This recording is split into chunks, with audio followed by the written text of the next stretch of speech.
How's your maturity? A lot of us are familiar with the passage in Proverbs chapter 27 that says, "As iron sharpens iron, so a friend sharpens a friend." I like this NLT translation because it uses the word friend instead of person or man. We get a little deeper meaning by using the word friend, I think. We've heard this passage a lot, and it's usually cut down to just iron sharpens iron, and it's usually used right after someone says something encouraging, right? But when we look at the entire chapter of 27 and we see where this particular verse comes in, we see that iron sharpening iron looks a little different than just encouraging words, to a friend.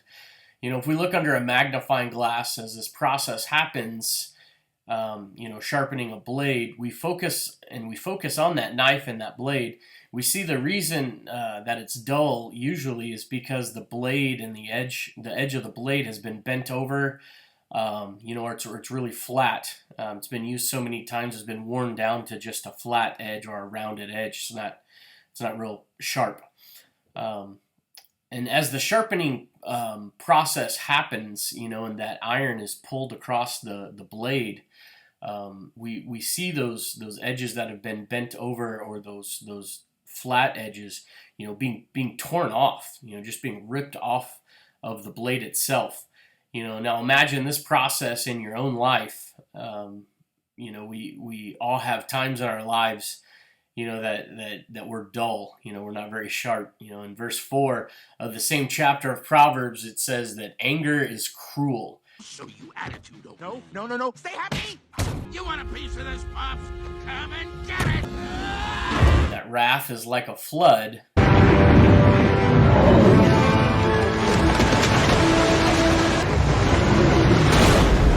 Jealousy is even more dangerous.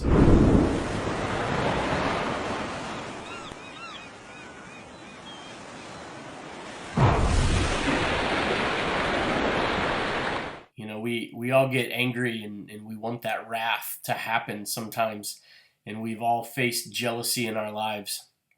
And God, in one way or another, wants to tear those things out of our lives because it makes us dull. It doesn't make us very useful, to bring heaven to earth.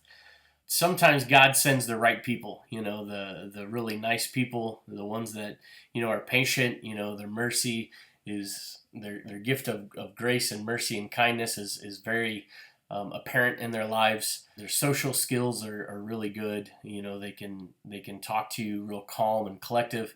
But then other times God sends you people like me. I'm the type that's just real direct, straight to the point, rip the Band-Aid off, throw a few punches, shed a few tears, and hug it out, and life goes on. I asked in the beginning of this video, how's your maturity? Because when it comes to being a dull knife, we're all going to be either the dull knife or the sharpening iron, and it takes maturity to handle both sides, in a godly fashion. I had a member of our congregation, who did everything in the church. He was part of the maintenance. He ran sound on Sunday mornings. He did the lighting. He helped out in the kitchen whenever we had potlucks and stuff like that. And he did a bunch of other things too. And when I went to him and I asked him to build a team, so he wouldn't have to do so many things, he refused to do it.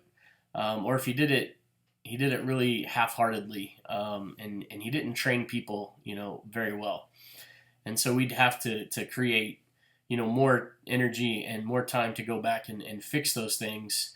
It got really bad, and I explained to him that these ministries are actually very lackluster due to the facts that he wasn't truly focused on one or two ministries to make them really, really good. He kind of made everything suffer, because of this. Some are called to volunteer and do these things, and sometimes people get in the way. They become dull in life, and we tried to work with him, but eventually he left our church, and an evangelist buddy of mine told me that sometimes the church just needs a good bowel movement, every now and then, so it's pretty funny. So how's your maturity? I know being the type of guy that I am requires my maturity to be pretty healthy. And believe me, I analyze myself all the time, in that area, because I know one day that I'm going to meet someone who's like me that's just going to call me out, um, in the areas that I'm dull, and I'm not being very useful. Maybe I'm in the way. And sometimes that I know that hurts, but we have to have, a mature nature about ourselves when we want to do things for God. God says that He disciplines the ones that He loves. So if we look at it in a loving way, where God wants us to be better, then I think it's a little bit easier to handle. Especially when you deal with people like me who just call you out and try to pick up the pieces afterwards. So thanks for hanging out with me today. Have a good day.